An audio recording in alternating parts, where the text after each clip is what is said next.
Assalomu alaykum. Video darslarimiz davom etadi. Navbatdagi mavzumiz uchburchakda burchaklar va tenglik mavzusi 6-test yechimlari. Birinchi test yechimlarini boshlasak. Birinchi, ABC uchburchak burchaklar tengligi berilmoqda. Bu yerdagi burchaklar mana bu burchak teng ekan. Bu yer 105 bo'lsa, x ni toping demoqda. Teng burchaklarga ism qo'yib olsak, a desak, bu yer ham a dan bo'lsin. Bu yerni b deb olamiz. Uchburchakning ikkita ichki burchagi yig'indisi, uchinchi burchakning tashqi burchagi.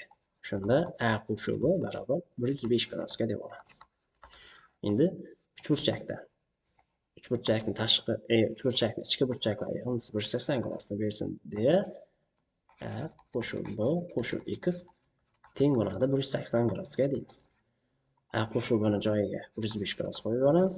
Qo'shilgan x barobar 180 gradusga. Bundan x ning qiymati 75 gradus ekanligi kelib chiqadi. Javobimiz A bo'lar ekan. Ikkinchi savol. Bu teng oluvchi burchak ekan. Teng oluvchi burchak bo'ladigan bo'lsa, bu yerdagi burchaklar teng bo'lishi kerak. 180 gradusdan 40 gradusni ayiradigan bo'lsam, 140 gradus mana bu ikkalasiga qoladi. Teng-tengdan bo'lib beradigan bo'lsam, 70 dan qoladi shu joyga. 70 dan. Bu ham teng oluvchi burchak bo'lgani uchun bu joydagi burchak bilan bu burchagi teng bo'lishi kerak. Shunda 180 dan 140 ni ayirib tashlaydigan bo'lsak, 40 gradus qoladi. Buni teng ikkitadan parchalab beradigan bo'lsak, 20 va yana 20 gradusdan qoladi. Shunda bizda mana bu joydagi burchaklarning yig'indisi yoyiq burchakni berish kerak. Ya'ni 180 gradusni berish kerak. 70 x va 20 qo'shgan vaqtimizda 180 gradusni berish kerak. Bundan x ning qiymati 90 ekanligini bilib olishimiz mumkin. Javobimiz A bo'ladi. Uchinchi savol. Uchburchakda bu A bu tomonga perpendikulyar ekan, bu D kesmasi A siga perpendikulyar ekan va orasi 130 gradus ekan. Bu x, bu 70. X ni topishimiz kerak. Yechim uchun dastlab mana shu D nuqtasidan o'tuvchi hamda asosga parallel bitta chizma chizib yuboramiz. Keyin bu parallel o'tsin deb faraz qilamiz. Ya'ni asosga parallel o'tyapti deb olamiz mana. Asosga parallel bo'lsin. Parallel bo'lgani uchun bu yerga 70 gradus, bu yerga x gradus deyishimiz mumkin. Bu yer 90. Bu yoq ham 90 bo'ladi vertikal burchaklar. Shunda bu yerga 20 gradus qoladi. 130 20 150 gradus bo'lgani uchun bu yoqdagi burchak 180 ga to'lish uchun yana 30 gradus bo'ladi. Shunda x va 30 ning yig'indisi 90 bo'lsa bo'ldi ekan. X ning qiymati demak 60 gradusga teng bo'ladi. Javobimiz C bo'lar ekan. 5-chi savolimiz. ABC uchburchakda x, y, z burchaklari yig'indisi 240 chiqyapti. Y, z, x mana bu joylarda. Deydigan bo'lsa, bizlar y va z ni qo'shadigan bo'lsak, mana bu x chiqadi. Yozamiz. Y qo'shilgan z barobar x ga deymiz. Shunda bundan kelib chiqadi. Mana bu y qo'shilgan z ni x deb yorsam, mana bu bilan 2 ta x bo'lib qoladi va 240 gradusga tenglashadi. Bundan x ning qiymatini 120 gradus ekanligini bilib olishimiz mumkin. X ni 120 gradus ekanligi kelib chiqadigan bo'lsa, alfa ni qo'shni burchagi, shuning uchun 60 gradus deb olamiz. Javobi E bo'ladi. 6-chi savol. Bu teng oluvchi burchak ekan. Shunda 180 gradusdan 72 gradusni ayirib tashlayman. 144 qoladi. Uni teng ikkitaga bo'lib beramiz. 108 qoladi. Teng ikkiga bo'lsak 54 dan qoladi. Endi bu bilan bu teng yorliq bo'lgani uchun bu yer x bo'ladigan bo'lsa, bu yerni ham x deymiz. Va x va ikkita x ning yig'indisi bizga mana bu 54 gradusni berish kerak. 2x barobar 54 gradusga x ning qiymati 27 gradus bo'ladi. Javobi E. 7-chi savol. 80 100 belgilarga ko'ra x ning qiymatini aniqlashimiz kerak. Buning uchun B va D nuqtalarini tutashib yuborish bizga yetarli. B va D nuqtalarini tutashadigan bo'lsak, 80 bo'lsa, bu yer bilan bu yerdagi burchak teng bo'lib qoladi. Uch burchak teng oldi mana. Shuning uchun 180 dan 80 ni ayiramiz. 100 2 ga bo'lamiz. 50 dan qoldi shu joylarga. Bu yoqda ham 180 dan 100 ni ayirsak 80 qoladi. 80 ni teng ikkitadan bo'lib bersam 40 va 40 dan qoladi. X ning qiymati esa 90 ga teng bo'lar ekan. 40 va 50 ning yig'indisi. Shunda 90 degan javob C bo'lar ekan. 8-chi savol. Bu teng oluvchi burchak. Shunda bu yerdagi burchak bilan bu yerdagi burchak teng bo'lishi kerak mana bu. Keyin Bu ham teng yorliq burchak bo'lgani uchun mana bu joydagi burchak mana bu burchaklar ham o'zaro teng bo'lib qolishi kerak. Xo'p, bizga yana aytilgan a'si bilan b'si teng.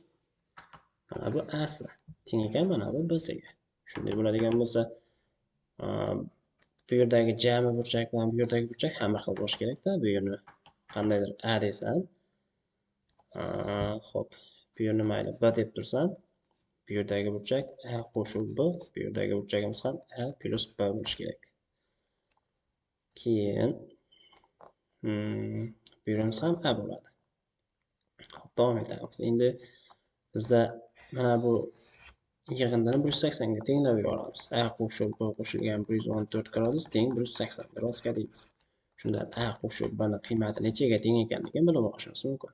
A qo'shib b ning qiymati demak 66 gradus bo'lar ekan.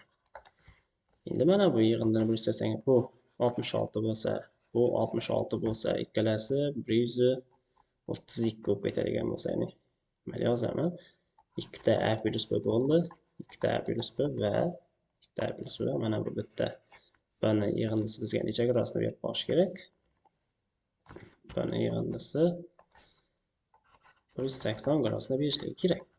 A plus b 66 deydigan bo'lsak, 2 ga ko'paysa 132. Plus b barobar 180 gradusga deymiz. X ning qiymati shu joydan 48, b ning qiymati 48 ga teng ekanligini bilib olishimiz mumkin. 48 gradusga.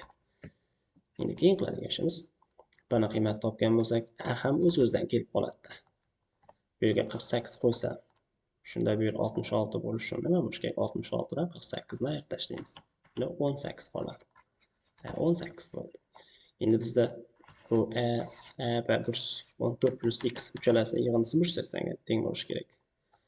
2 ta a va 114 gradus va yana x ning yig'indisi bizga 180 gradusni olib kelib berishi kerak. 36 bo'ladi. 144 bo'lib qoladi. Plus x barobar 180 gradus. To'g'ri chiqmay qoldimi? Adashdimmi yo bu joyda? Ozgina uzr so'rayman. Ketgan vaqtingizga ozgina rozi o'tirasizlar. Mana bu joyda 144 deb yuborib, mana 114 edi shu. Tamam, nimagadir x ni o'chib qolyapti deb. Ozgina charchagan ko'rinamizmi? 2a qo'shilgan 114 edi. Ana shu yerda xatolashyapman. 114 bo'ldi. X ning qiymati shunda bizda bu necha bo'lib ketdi? 140, 150 bo'ldi. Shunda 30 bo'lib qoladi. Javob esa 9-savol. A bilan A chizmada ko'rsatilmoqda. Burchaklar tengligi ham bor bu joyda. Xo'p, x ning qiymati so'ralmoqda. Yechimni boshlaymiz. Bu yerga ism qo'yib olsak, a desak, bu joyi ham a bo'ladi. Shunda bu yerdagi burchak esa a minusdan 30 deymiz. Chunki mana bu burchak va mana bu burchak qo'shsam bu burchak chiqishi kerak-da. Shuning uchun. Shunda mana bu uchalasini 180 ga tenglaymiz endi. 3 ta a minusdan 30 tenglaymiz 180 gradusga. Bunda nima bo'ladi? 3 ta a barobar 210, a ning qiymati 70 gradus chiqyapti. Shunda bizda 2 ta a va x ning yig'indisi ham 180 deb berish kerak, to'g'rimi? Mana bu birinchi ishim bo'lsa, mana bu endi ikkinchi ishim bo'lyapti. Mana bu joyda x va 2 ta a ning yig'indisi 180 bo'lishi kerak. Shunda 140 qo'shilgan x barobar 180 deydigan bo'lsa, x ning javobi 40 gradus chiqar ekan. Shunda javobi D bo'lib qolar ekan. 10-savol. Murakkabroq savollarga yetib kelyapmiz mana. Qizil bo'lyapti bu yog'i. Xo'p, A desa muntazam uchburchak deb berilgan ekan. Bu muntazam uchburchak bo'ladigan bo'lsa, barcha tomonlari o'zaro teng bo'lishi kerak. Mana belgi qo'yib olaman. Hammasi teng degan ma'noda. Va burchaklari 60, 60 va yana 60 dan bo'lishi kerak. U 30 dan parchalanmoqda. Shunda bizda qanday qoidamiz bor edi? Bu perpendikulyar bo'lib qoladi, to'g'rimi? 90 dan. Xo'p, keyin katta uchburchakdan qaraydigan bo'lsak, deyarli masalamiz hal ekan. Mana bu 36, mana bu 60. Va mana bu joydagi burchak. Shu uchalasining yig'indisi bizga 180 ni beradi deb olamiz. 36 qo'shilgan 60 qo'shilgan 60 qo'shilgan qandaydir so'roq burchagi. O'shalarni yig'indisi bizga nechani berib qolish kerak? 180 gradusni berish kerak. So'roq burchakka teng bo'ladi shunda. Bu 120, 156. Shunda necha chiqdi? 24 gradus chiqdi mana bu joydagi burchak. 24 gradusmi yoki adashib ketyapman. 24 burchakga bu 36 bo'lsa, aha. 24 bo'ladi. Endi bu yer 24 ekanini bilib qoldik. Buni demoqchimi? 24 va 36 ni qo'shsak, mana bu tashqi burchak chiqishi kerak demoqchimiz. Tashqi burchak chiqib turgan ekan. Hozircha bizga bo'lsangiz foyda bermadi. Bu yerdan javob chiqqan ekanda, demak. Bizda muntazam uchuvchi, teng yo'nalish burchak asosga o'tkazilgan balandlik asosini nimaga bo'ladi deganmiz? Tenglikdagi ajratadi deganmiz. Mana bu tenglikdagi bo'lakka bo'linsa, bu yoqlari ham perpendikullar bo'lsa, qanday uchburchakni balandligi asosini tenglikdagi ajratadi? Albatta, teng yo'nalish burchak, ya'ni bu ham teng yo'nalish burchak bo'lib qoladi. Bu yoq 24 bo'lsa, x'imiz ham 24 deb olamiz. Buni javobi 24 gradus bo'lib qoladi. Bu javob bo'ladi. 11-savolga yetib keldik. Endi bunda berilgan ma'lumotlar bu uzunlik 5, bu uzunlik 1, bu uzunlik 4 va x burchagi so'ralmoqda. Bu tenglikdagi bo'lingan. Bizda tenglikdagi bo'linadigan bo'lsa, uch burchakni o'rta chizig'ini chizib olishimiz kerak. Mana o'rta chiziq chizamiz. O'rta chiziq bilamiz, asosga parallel ravishda o'tadi. Va asosga parallel ravishda o'tib, asosni yarmicha bo'ladi. Bu yer 4 mi? Demak bu 2 bo'ladi.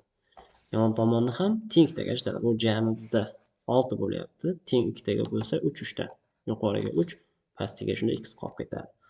Bu 2, bu 2 bo'lgandan keyin yana teng yo'nalish burchak bo'lib qoladi. Bu yerni ham x deymiz. Bu 84 gradus bu yerga parallel ko'chib keladi. Mana bu 84 bo'ladi. Shunda ikkita x ni yig'indisi 84 gradus. Bundan x ni qiymətini 42 deb ayta olamiz. Bu 11-savol uchun ishlatgan qoidamizni adashmasam qoidalarga yozmadik, keyin oldingi qoida daftoriga yozib qo'ysak. Qoida daftoriga o'tdim. Endi bu 12-qoidamiz bo'ladi. 12-qoidamiz nimadan iborat bo'lyapti shunda bizda? Demak, uchburchak. Hop, boshqa rangda chizaylik shuni. Uchburchak mana. Uchburchakda o'rta chiziq degani. O'rta chiziq xuddi shunday kesma bo'lar ekanki, bu tomonni masalan o'rtasini topamiz, bu yoqni ham o'rtasini topamiz, ikkalasini tutashib yuboramiz mana. Ikkalasini tutashib yuborsak, ana shu chiziqda o'rta chiziq deymiz. Ya'ni bu tomon tenglikdagi parchalangan bo'lishi kerak, bu tomon ham tenglikdagi parchalangan bo'lishi kerak. Shunda bu o'rta chiziq deyiladi. O'rta chiziq. O'rta chiziq ko'pincha mana bunday tenglik ko'rsa chizgan ma'qul. O'rta chiziqning afzalligi asosga parallel ravishda o'tadi. Hamda asosi A bo'lsa, u asosini yarmicha bo'ladi uzunligi. Parallel bo'lgani uchun bu yerdagi burchak alfa bo'lsa, bu yerdagi burchakni ham alfa deb yuborish mumkin. Xo'p. Endi 12-misolni boshlaymiz. Xo'p, bu yoqqa 90 qo'yib olsam, bu tenglikdagi bo'lingan ekan. E'tibor qaratgan bo'lsak, bu to'g'ri burchak, uch burchakning gipotenuzasi tenglikdagi bo'linyapti. Shunda bizda nima qilishimiz mumkin? Masalan, buni tutashib yuborsa mediana bo'ladi. Mediana ham gipotenuzani yarmiga teng bo'ladi deb shunday belgi yozib olishimiz mumkin. Shunda bu yer ham 36 gradus bo'ladi. Endi 90 gradusdan 36 gradus ketadigan bo'lsa, 54 gradus qoladi. Bu yerga ham 54 gradus qolib ketadi, teng yo'li bo'lgani uchun. Keyingi masalamiz bizda bu yerdagi burchakni aniqlab olishimiz mumkin. Shu joydagi burchak 54, 108 bo'ladigan bo'lsa 72 gradus bo'lib qolar ekan. Keyin mana bu burchak mana bu burchak teng bo'ladi mana. Uch burchak teng bo'ladi. Keyin o'sha ikkalasini yig'indisi mana bu 54 gradusni berish kerak. Shunda 27 dan qo'yib olamiz mana. 27, bu yer ham 27 deb olamiz. Keyin bu yoqdagi burchakni topib oladigan bo'lsam, 27 qo'shaman 72 ni 99 bo'lib qolar ekan. 180 dan 99 ni ayiradigan bo'lsam, 81 qoladi. X ni 81 ni va 59 ni qo'shadigan bo'lsam, menga 180 ni olib kelib berish kerak. Shunda x ni qiymati barobar deymiz, 180 dan ayiramiz, buni qo'shadigan bo'lsak, 10, 130, 140 bo'lyapti. X ni qiymati 40 gradusga teng ekan. Javobi 40 bo'ladi. Endi buni bunday qilib ketganda ham bo'lardi. Ya'ni ikkinchi usul deb qo'yaman. Endi ikkinchi usul bilan to'liq emasda, mana bu joyda 59 bilan x ni qo'shib, mana bu 72/27 ni yig'indisiga tenglab ketsak ham bo'lardi. Ikkita ichki burchak yig'indisi tashqi burchak deb. Ya'ni x ga 59 ni qo'shib yuborib, 99 ga tenglaganlar ham bo'lar edi. Baribir shu javob chiqadi. Demak, misollarni yakunladik. Navbatdagi darsimiz ham nasib tugadi. Foydali bo'ldi degan umiddamiz. Kanalimizga obuna bo'lib, like bosib bizni qo'llashni unutmang. Nasib uchburchaklar mavzusini yakunlaydigan bo'lsak, Telegram kanalimizda shu mavzu bo'yicha test olamiz. Boshqa kitoblardan testda qatnashishingiz mumkin. Telegram kanalimiz nimada? YouTube kanalimizda profilda turibdi. E'tiboringiz uchun rahmat. Xayr, sog', salomat bo'ling.